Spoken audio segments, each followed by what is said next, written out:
사랑하는 식구님 여러분, 안녕하세요. 오늘도 하늘 부모님과 참 부모님의 사랑과 은혜 가운데 하늘 부모님의 꿈과 인류 한 가족을 훈독하였습니다. 2장 선민과 독생녀. 하늘의 섭리로 본 인류 역사의 진실과 한민족의 사명.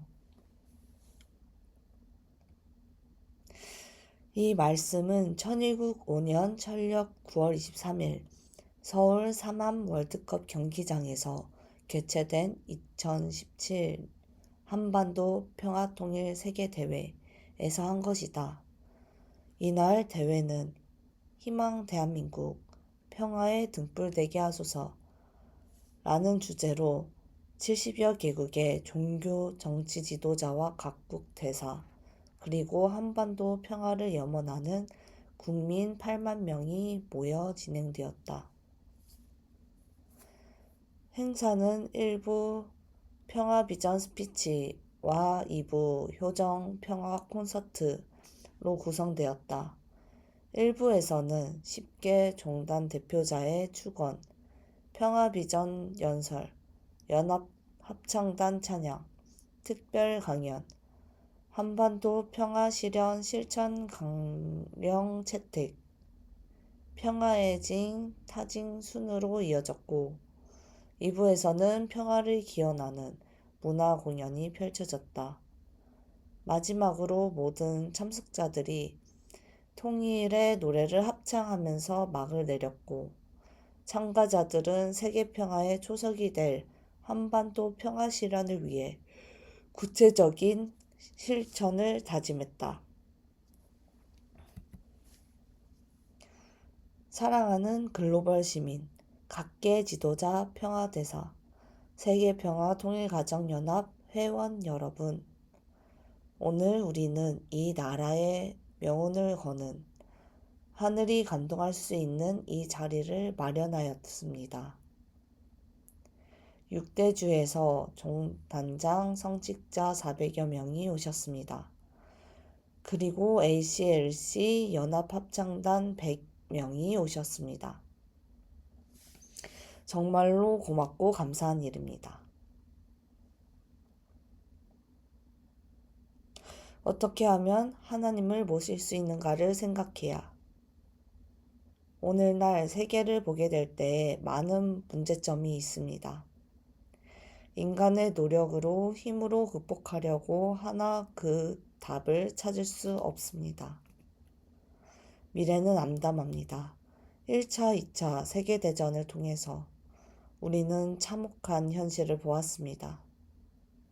그리하여 모든 나라들이 하나가 되지 않으면 안 되겠다고 결심하여 유엔을 창설했습니다.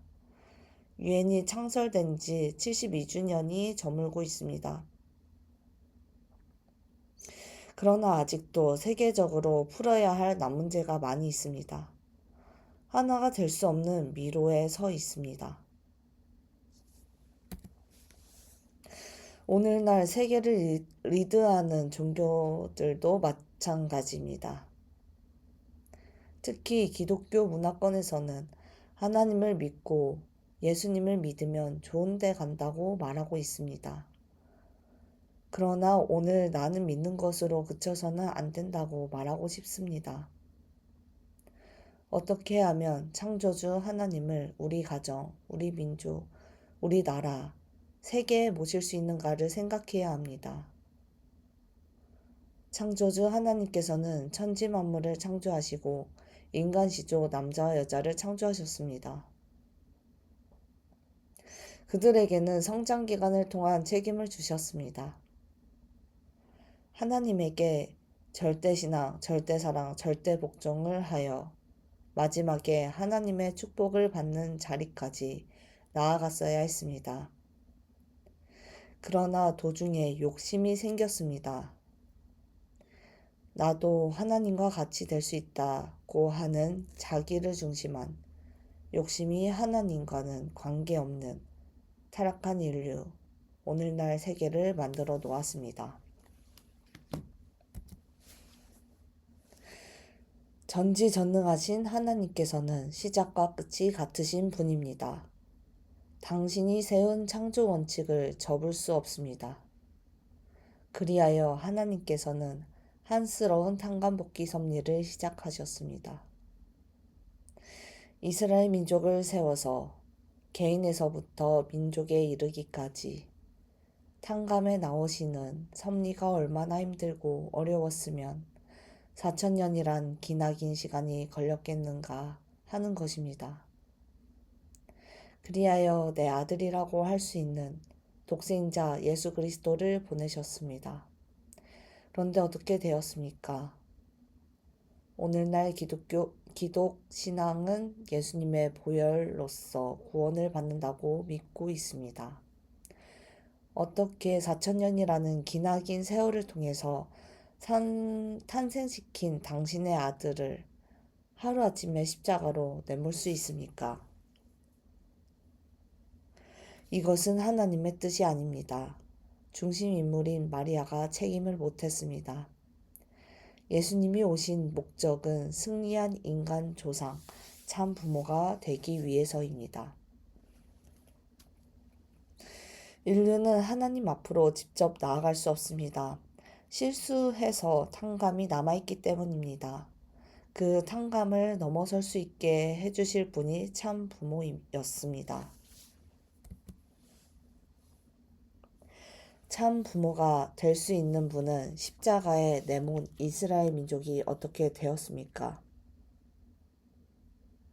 십자가에 돌아가시면서 예수님께서 다시 온다고 했습니다. 다시 와서는 어린 양 잔치를 한다고 했습니다. 어린 양 잔치입니다. 아주 오늘 말씀을 통해 가장 마음에 남는 부분은 믿는 것으로 그쳐서는 안 된다. 어떻게 하면 창조주 하나님을 우리 가정, 우리 민족, 우리나라, 세계에 모실 수 있는가를 생각해야 한다는 말씀입니다. 저희는 하늘 부모님과 참 부모님을 믿고 신앙하며 살아가고 있습니다. 하지만 참 어머니께서는 이제 믿는 것에서 한 걸음 더 나아가 모시는 삶을 살아야 한다고 말씀하고 계십니다.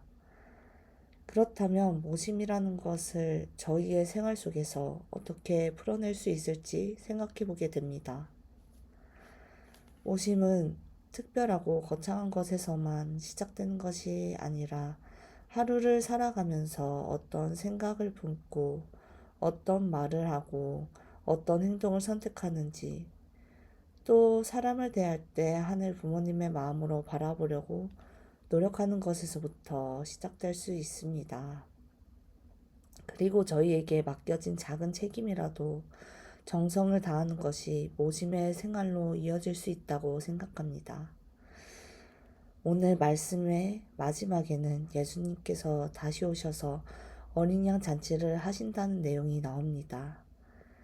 하늘 부모님께서 4천년이라는 긴 섭리를 거쳐 메시아를 보내시기까지 수많은 준비와 정성이 있었고 그 섭리 가운데에는 자신의 책임을 다해야 하는 중심 인물들이 있었습니다.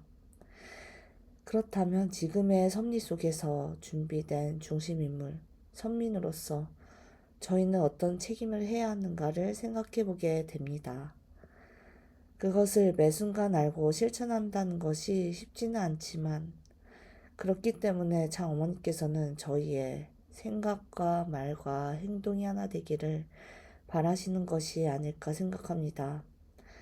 하늘의 뜻을 생각하는 것에서만 머무르지 않고 저희의 말과 행동까지 하나로 이어질 때 저희의 일상이 진정한 모심의 생활이 될 수 있을 것입니다. 저희 모두가 나는 하늘 부모님을 어떻게 모실 것인가를 마음에 품고 각자의 자리에서 생각과 말과 행동을 하나로 만들어 나아갔으면 좋겠습니다. 서로 격려하고 힘이 되어 주면서 이 시대에 하늘께서 바라시는 준비된 선민으로서 함께 성장하고 저희의 삶을 통해 하늘 부모님과 참 부모님께 기쁨을 드릴 수 있도록 함께 힘차게 나아가면 좋겠습니다. 감사합니다. 그리고 오늘은 16 홈그룹 조식금식 정성을 함께 드리는 날입니다.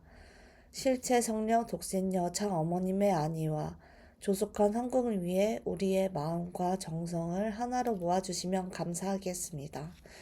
16 홈그룹 식구님 화이팅이십니다.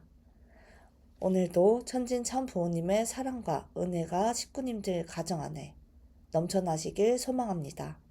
감사합니다.